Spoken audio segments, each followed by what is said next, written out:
You're listening to Trek FM. This is Robert Picardo, the emergency medical hologram from Star Trek Voyager, and you're listening to Trek FM.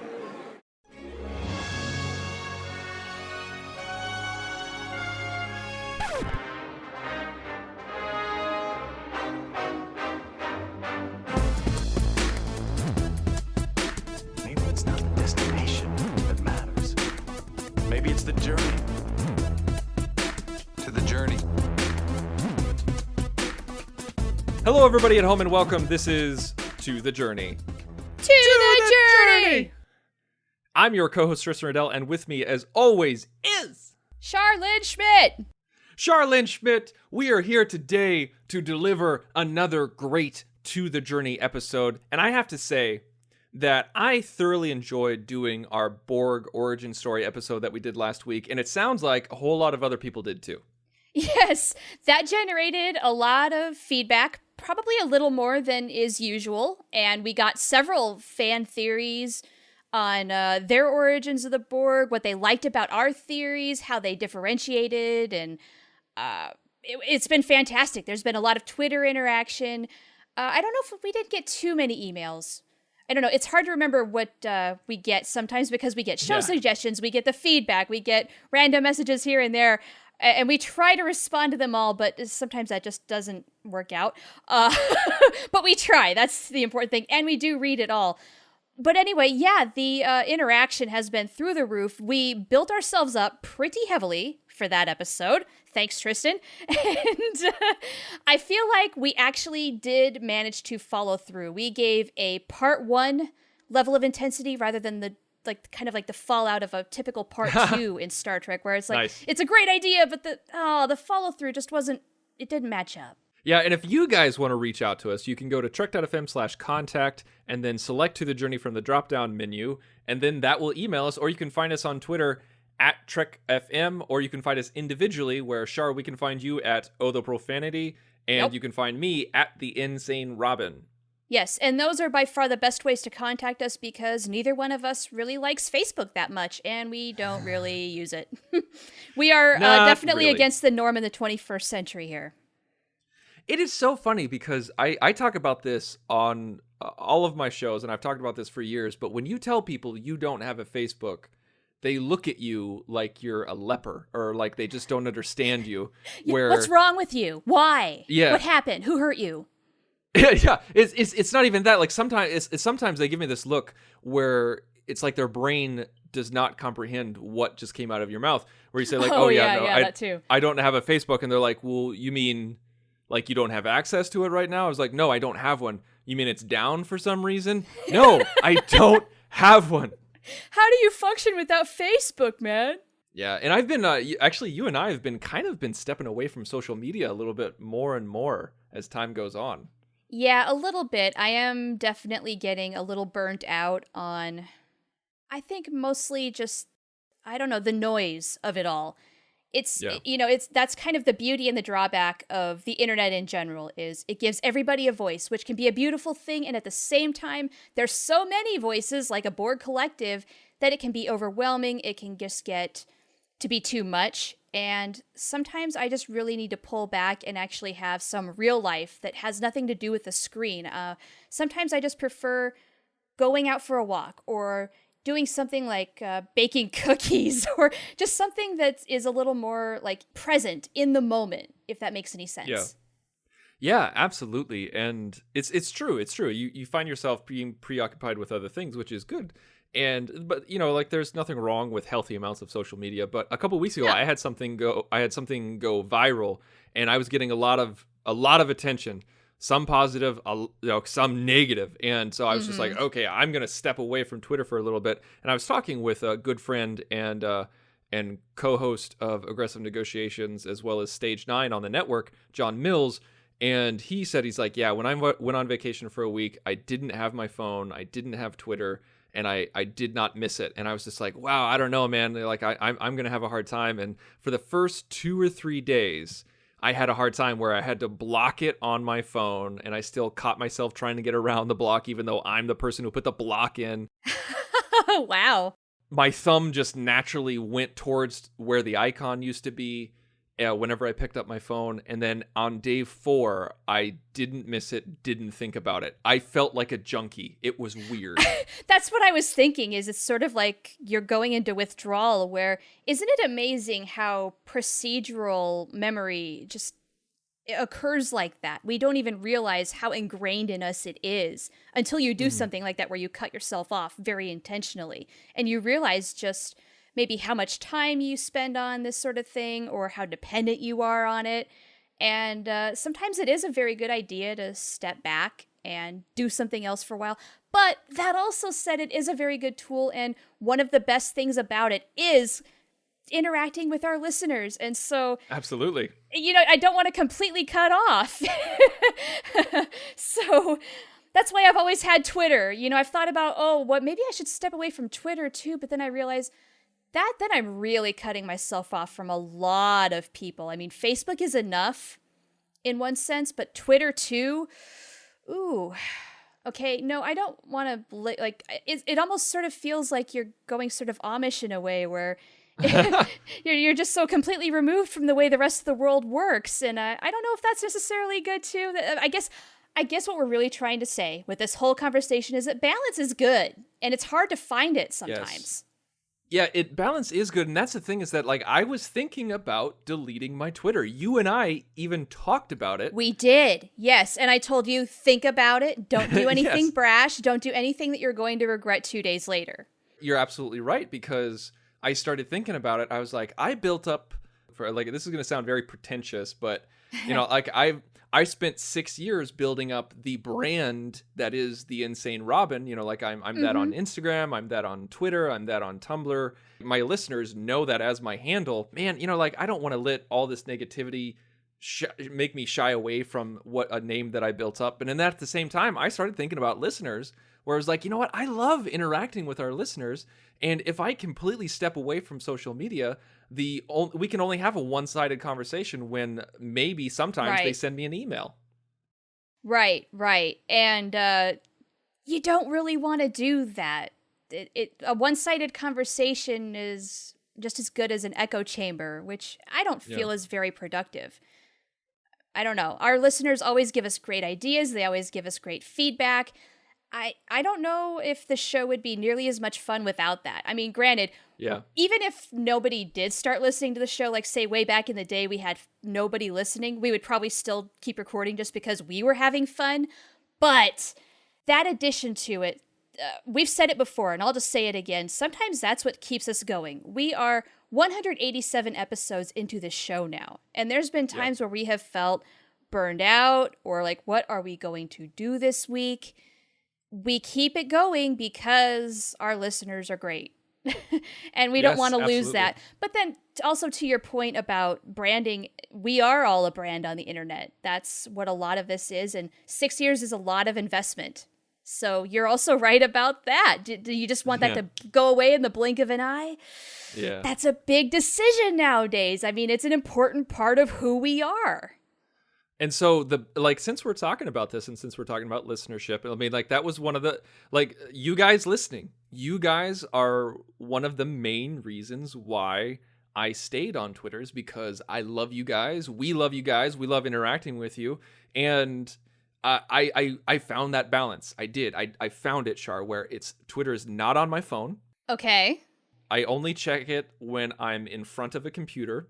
And I check it just a handful of times a day. I'm talking maybe 3 or 4 times a day, but I don't stay on it. I check my notifications, scroll for a minute max, and then I'm off for a couple hours. Not bad. So you're not seeing every single tweet from every single person who's in your feed. Because see, I do that. If I actually follow somebody, I am genuinely interested in what they have to say and what they're talking about.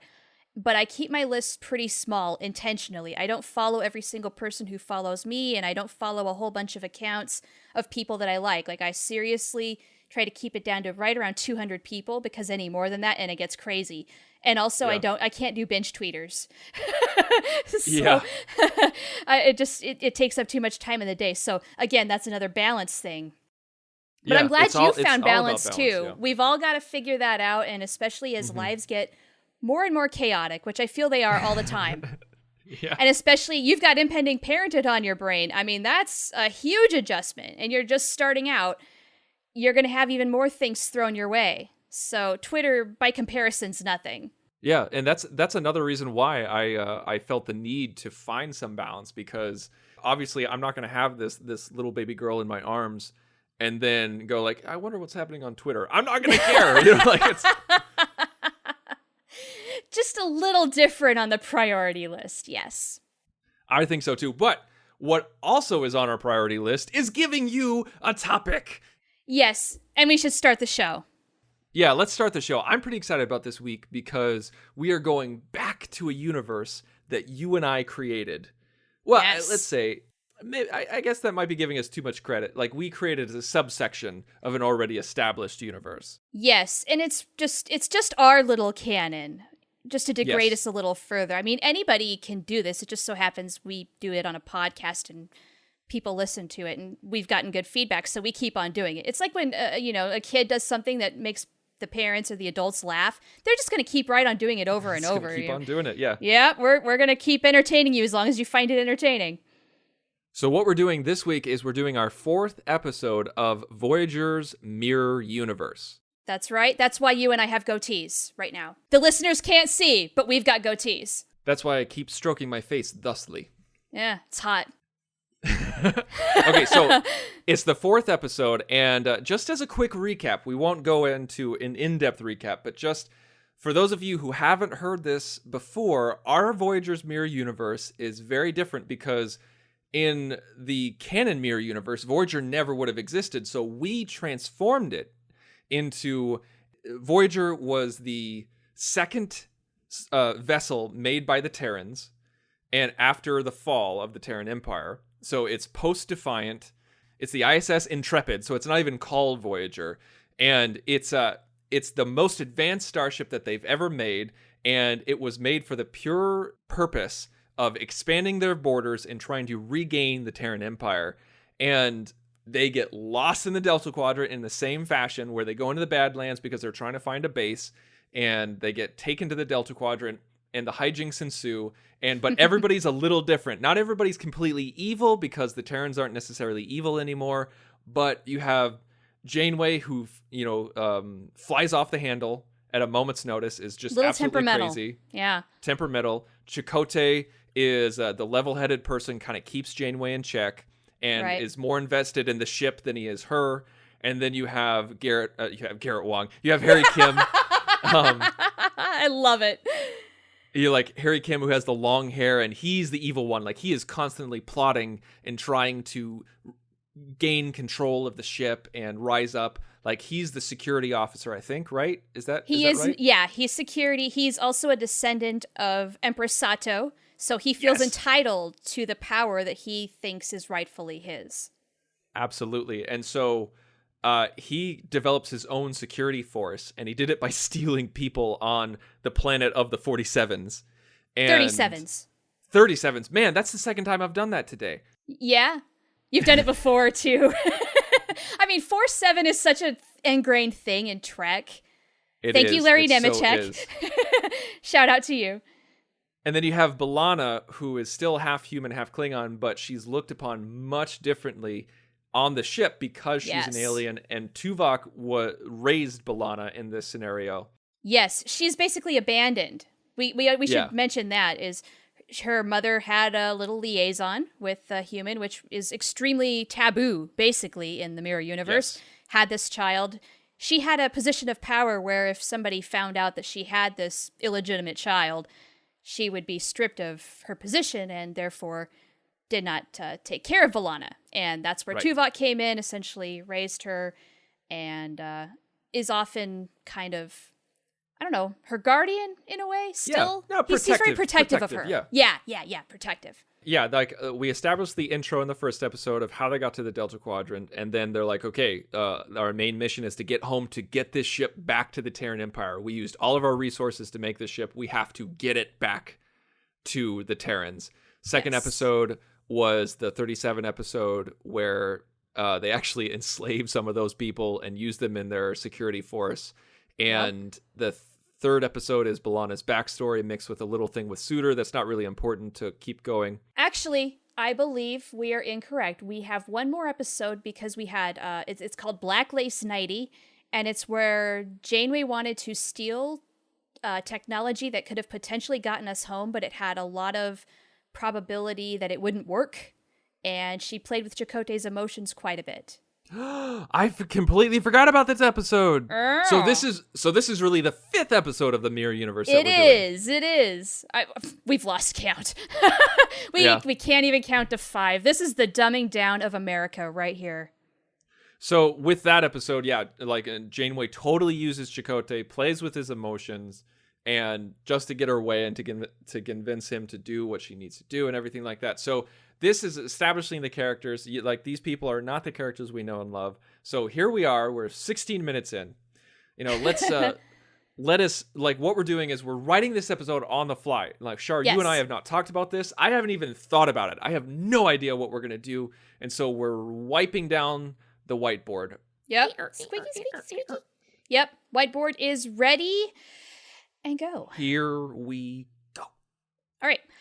So, first thing, as always, character and time. We've done a rotation now, where each time we've focused on a different character, and I think possibly we should continue with that trend just because there is room to keep doing so. Okay. So, who have we not focused on? I would dare maybe say Chakotay has not had a centric episode around him because we've included him in a kind of more of a Janeway sense, and even a little bit with B'Elanna. Now, but someone we really haven't talked about is Tom. Oh, you're right. Yeah, Tommy, we should probably flesh this out, since he's such an integral part of the cast. We've not talked about him hardly at all. Hardly at all. And we kind of joked about how he's pretty much just the same character, but... Well, wait. Didn't we say that he was a drunk? Or was that right. just a joke? Yes. No, he's a drunk, but he's just he's still an awesome pilot, but you keep wondering, he's a pilot savant, and he's also a good drunk driver. Who knew? Yeah. Okay, so drunk Tommy.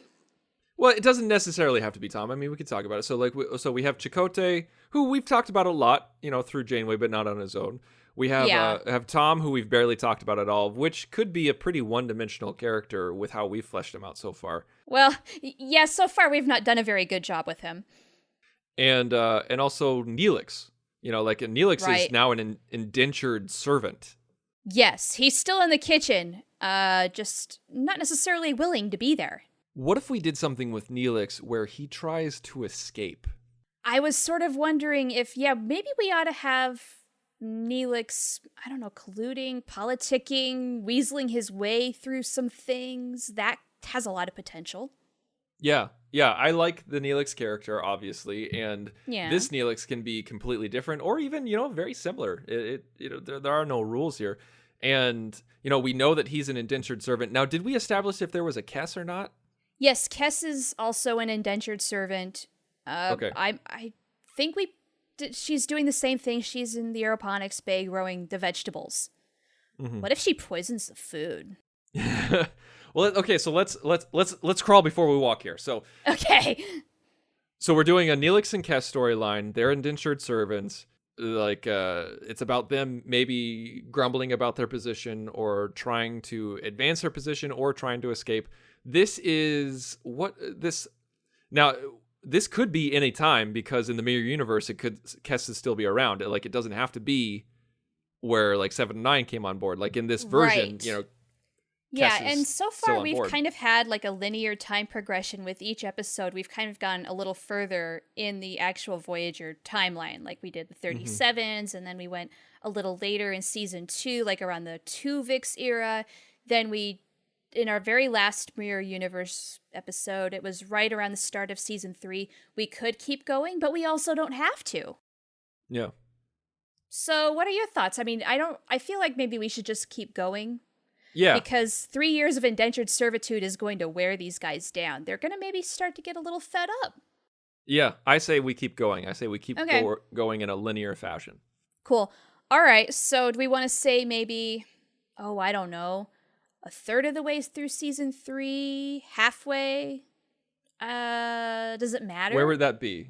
I don't think it really matters. The more that I'm thinking about it, the less I think it does matter. So what was the alien in season 3 of Voyager? There were it was a variety of strange new worlds because there wasn't any one consistent alien run-in. Like, there weren't the Malon, there wasn't the Herosian yet. It was a lot of random people. There was the Tac in Macrocosm. Right. There was the Lady Planet where they wanted Harry's DNA. You're right. I'm looking at the episodes right now, and there really is no consistent villain or a consistent alien. Yeah, that was kind of a theme for season 3. That's what Jerry Taylor wanted. She wanted it a little more original series-esque, where they're encountering a new species every week. Okay, so let's just say season 3, no alien overarching storyline. Mm-hmm. So Neelix and Kes, they are fed up. They are angry. They no longer want to be on this journey. They never really wanted to be on this journey to begin with. And he's tired, even though he loves cooking, he's tired of being forced to cook, and she's tired of just growing the food. They want more of their lives, and maybe they want more autonomy or something like that, and also I would like to think that they're being treated very badly, and they're really sick of people's you-know-what. They want some respect. Well, I think I'm trying to figure out a line between slavery and indentured servitude, where I feel like with indentured servitude, it's to the point where Neelix can try to make his case, where he can go to the captain and say, "Listen, I have more than paid for the debt of you saving me and Kes." He's having a conversation with Kes, and he's like, "This is enough. Okay, we're way out of we are way far from our home territory. We want to continue on, but we need to do it under our own steam. And 3 years is enough for being rescued once." And so let's say he tries to make a case. He goes to the captain and says, "Okay, it's time is over. We're done. We're moving on." And what happens in that conversation? Obviously, Janeway's going to maybe flip off the handle and say, "No, you're not done. We did you a huge solid, and you're here as long as I want you here." Yeah. I feel like she needs to come up with some bullcrap reason where, she says, she's like, "Oh, well, yeah, you working in the kitchen has more than paid off for us saving you, but we've been giving you lodging, we've been giving you food, we've been giving you protection, and that's been adding up. So actually, you owe us a couple more years just from that." Oh, I like it. He starts to realize the longer I try to pay it off, the longer I'm going to have to stay by those rules. Yes, there is no end. And that's when he realizes that, oh wow, I'm not an indentured servant anymore. This is slave. I'm a prisoner. Slave. Yeah, I'm a prisoner. So he goes to or is Kes in this meeting as well, or is it just Neelix? I'm thinking just Neelix, because that way he can go to Kes and they can talk about what they need to do. He can fill her in on what's happening. Now, do we want to create a little bit of conflict with Neelix and Kes? Does he have to convince her to go along with his plan, maybe? I think so. I think what would be cool is where there's she's scared, and he's like, "No, let's go.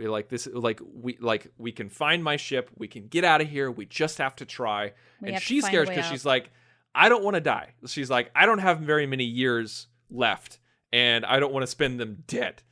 And so I don't want to die. I'm only 3. Yeah, exactly. And so she's freaking out. And so he keeps pushing her. And she just says no really, really loud and screams. And all of a sudden, all the vases in their quarters break. Okay. I want to throw out another idea. I want to see what you think of this. What if Kes gets a little Stockholm Syndrome-ish, where Neelix kind of reports back with what Janeway said, and Kes considers it, and she's like, "Yeah, you know what? She's right. And we have been protected here, and they have been sheltering us, and we have been living here for the last 3 years, and there could be worse things." She's trying to almost empathize and accept their plight. I think that's good, and I think that adds drama, which and it adds conflict, which is what you absolutely need. Yeah. But I think she's turned around by the next commercial break. Well, sure, yeah, she's got to ultimately decide for herself to go along with the plan, and then maybe like right before the cut to the next commercial, she says, "Okay, Yeah. I'm so in. I'm so sick of these a-holes." So what happens to Kes? That's a good question. What's going to be the tipping point for her? Yeah. So like what's going to happen to her? What situation is going to absolutely just push her over the edge where she's just like, you know what? Neelix is right. We need to go. What if something happens to her garden or to her hydroponics bay? Okay. That could be something like, I don't know, maybe they're under some attack and the hydroponics bay gets blown up and suddenly she's out of her job. Well, I think it needs to be something that is a direct consequence of something that the bridge crew did. Either they didn't care, or they took advantage of it, or they stole from it, or they ruined something. Because this has been her baby for the past 3 years. Yeah, okay. So it's a situation where Janeway knowingly threw themselves into a plight where they had to divert power from the hydroponics bay, or they had to zap out all the oxygen and everything died or something. Or I imagine like Tom went on a bender one night and then just like flew into some radiation and it killed him off. Or yeah, something like that. Or even more direct, where he just goes in there and he just starts eating everything. Like he steals everything because he's hungry. He got the munchies. He's acting like a pothead, but he's an alcoholic. I know. I like your idea of Tom flying through something where they have to avoid, like they pissed off an alien race because of their hubris or something like that, or because of their arrogance, and so they have to fly through a nebula. Kes finds this out and then tells them, no, if you fly through this nebula, like it is not good for plant-based stuff, whatever, tech to tech, science to science, Star Trek-y stuff. Yeah, organic material's gonna kind of like devolve. Yeah. And they can protect themselves, but the plant life, it's screwed. And Janeway's basically like, why the hell would I care about that? And she's like, but this is a big source of your food. I've been tending this for 3 years. And she's like, you can grow it again. Yeah, so grow it again. Yeah, and so they go through it. It dies. She weeps, and that's when she goes back to Neelix saying, okay, we need to go. Yeah, I think that's enough. I think we could sell that anyway. I'm envisioning it playing out as if it were actually on my TV screen or something like that. Is that enough emotion? Like, is that enough where she loses everything? Like, she loses the one thing that she enjoys on this ship, besides Neelix. And well, I think we'd have to build that up. We would have to show that before this happened, that all she has is that garden, or is that hydroponics bay. Like, we show, like, when Neelix is talking to her, you know, we make that throwaway line where all you talk about is this hydroponics bay, and she gives that little speech about how, you know, this is all that I've had for the past 3 years. This is what's kept me sane. And like, maybe that's one of the reasons why she doesn't want to go. She's like, I don't want to leave this. I don't want to leave my bay. Well, and I see Kes is just such a sponge for information. She probably learned everything she possibly could about horticulture and learned to innovate some great growing techniques to really maximize the space that she had, things of that nature. And then to do it all over again is just so daunting and such a loss that then, yes, it's got the impact that we need. So then she's on board. Okay, now the two are going to be colluding together. Yes, okay. So they're colluding together. Now, are we keeping my idea of she now has her telekinesis powers, or are we putting that aside? Ooh. Because it might be too complicated. It might not. I don't know. What do you think? Oh, man, I feel like we could go either way. But telekinesis is definitely a power tool. Yeah. And I don't think we should be completely against using it. Why not? Why don't we have Kes get naughty and start playing with people's brains? Yeah, maybe that's Neelix's idea, where he's like, okay, we can use this. And she's like, well, I can't really control it. She's like, well, we have to try. So what do they have to do? Like, I say this is the season 3 ender. This is the season finale. Oh, you think so? Yes. Really? And here's why. Okay. Yes. Okay, tell me why. And we can actually, you can say no, yes or no, depending on how we end it, if this is the season finale or not. Okay, fair enough. Okay, so, Neelix, his only goal is to get to his ship. He's like, that is our salvation. We have to get to the ship. So first we have to bypass security. We have to get to the ship. We have to activate the ship. We have to open up the bay doors. And before we do all of that, we have to disable their weapons and their tractor beam. Yes.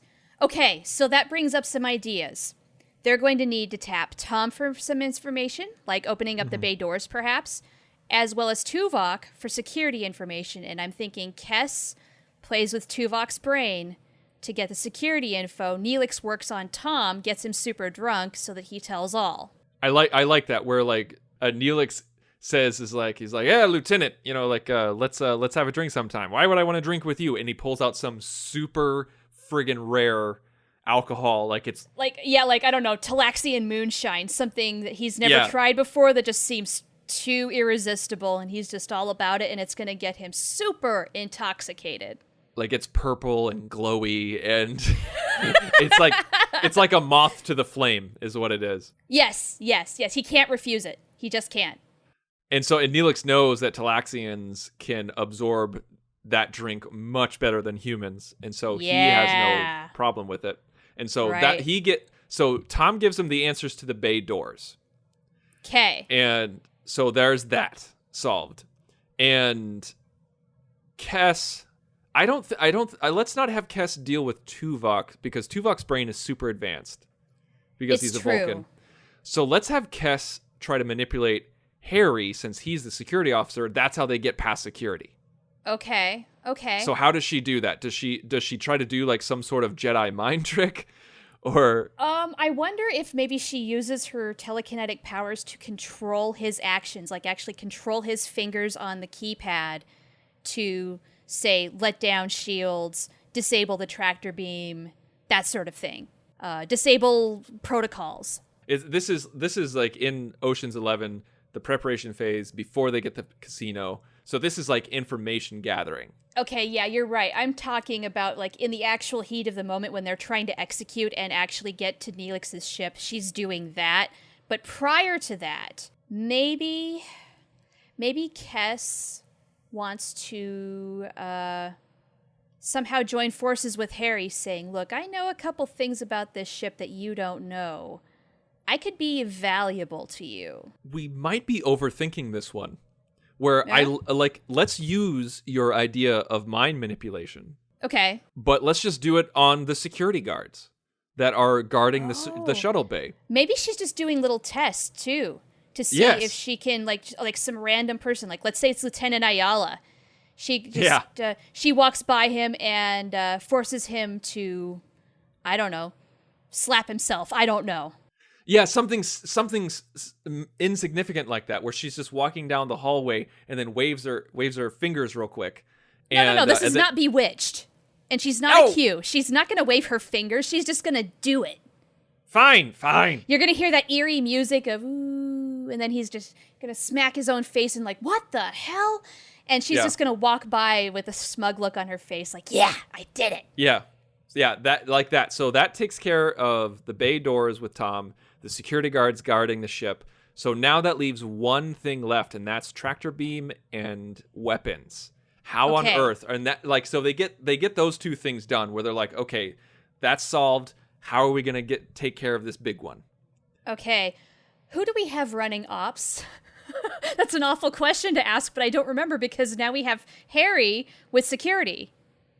Well, I think Tuvok is running ops. Is he? Okay.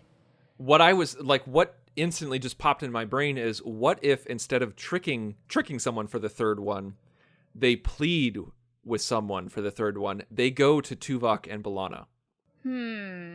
They say to them, we need to leave. We need to get out of here. You're aliens. We're aliens. You have to understand why we want to get out of here. I feel like they've got to maybe barter.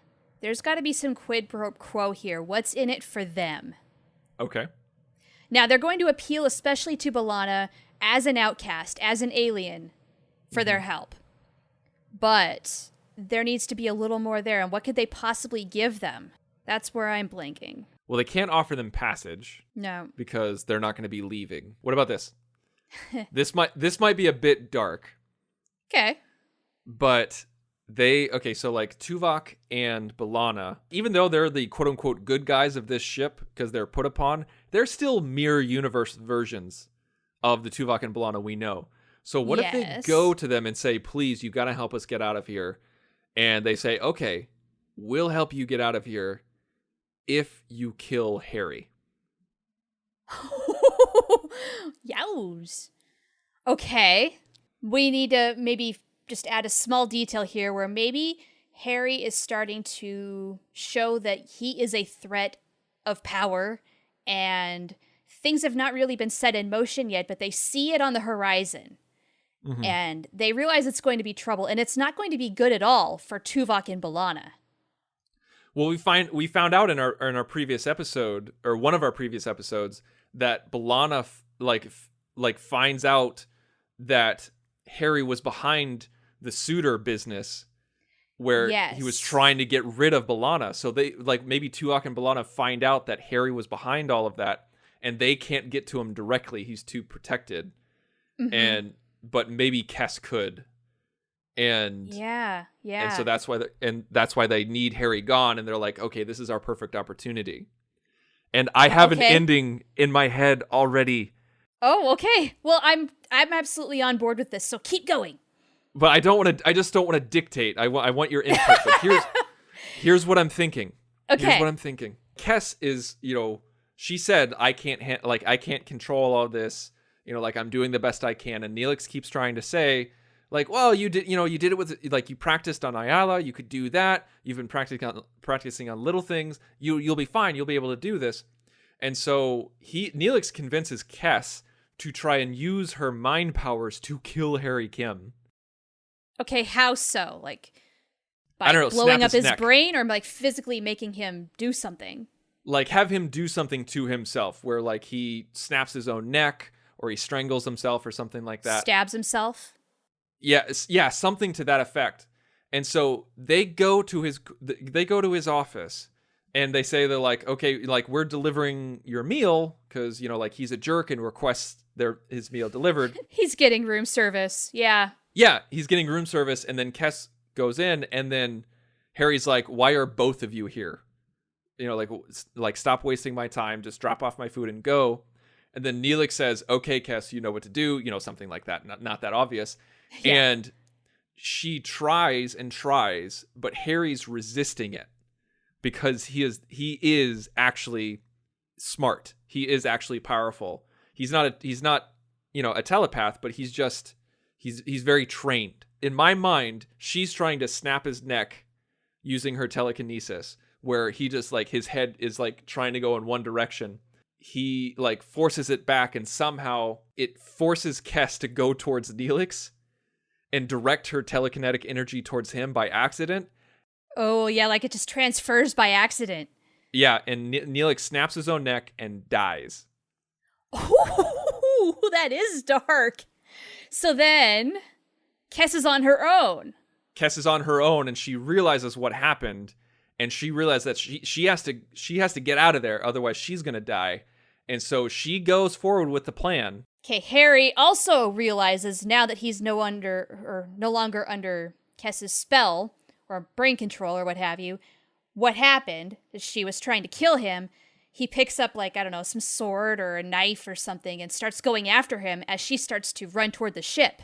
And then, so now we have a chase scene, basically. Yeah. So he's chasing after her. So maybe there's still a fierce battle where even though the mind control killed Neelix, and that's obviously heavily on everybody's brain right now, what if she is in protective mode and is still trying to use it in order to protect herself from Harry? He's got the knife in his hand. She's using it to try to get him to stab himself. And it's not quite working. We see him sort of trying to forcibly remove the knife out of his hand, and it just keeps inching closer and closer to his chest. And it actually does work. She's kind of got him where she wants him. He says, you're going to help me get off this ship. You are going to disable the tractor beam, and we're going to disable the shields. I'm going to get off of this ship, and you're going to shut up. or I will kill you. Yeah, that's much better than what I had in mind. So, Okay. yes. So, yeah, he's chasing her, and he's got the knife, and she's running towards the shuttle bay. She throws the security guards away and like nothing, like Yoda. And so she goes into the shuttle bay. He goes into the shuttle bay, and then she spins him around and like puts the knife next to his throat. Does exactly what you said, and say like, "Okay, I'm going to make you slit your own throat unless you turn off the tractor beam and disable the weapons, because I know you know how." He reluctantly agrees, and she gets in. She gets in the ship and she gets away, but she sends a communication to B'Elanna and Tuvok saying, "I'm sorry, he's still alive. Neelix is dead, and I think Harry knows." And then she says, "But I promise I'll come back for you." And then we kind of leave off. We don't know where Kes is going to be, what's in store, and all that. And now, meanwhile, what does Harry think about all this? Because suddenly this little servant has a lot of powers that darn, if he could only just wield them to be under his control, boy, would that not be an advantage. Yeah, he has a new mission to find her and use her against the ship so that he can take the ship over. But now he has to deal with B'Elanna and Tuvok, where he knows they know, and they know he knows they know. Right. Yeah. Also, there was that whole thing where Kes threatened his life, and yeah, she's got to pay for that somewhere down the line. And now we can do Fury the way that it should have been done. Yeah. With a real motive. Real motive, real revenge, real powers, and real consequences. I like it. Ooh, that's going to be a lot of fun. But this is part 1 of that arc. That's right. Oh, well, that's our show. We did it. We made another episode of the Mirror Universe, and that was a lot of fun. And I can't believe we killed off Neelix. But you know what? It's a ruthless world. It's a ruthless Mirror Universe. That's what that is. It really is. Well, killing off Neelix is not the only thing that we've been talking about on Trek FM this week. Here's a glimpse at what else is happening on the network. So check out all those shows and everything else that Trek FM has to offer, because it is quite a bit. We have new Trek talk coming to you every single day of the week. None of it is possible without Patreon. We are a listener-supported network, and we could use your help. Now on TTJ, we have several associate producers that we need to thank, so let's do that.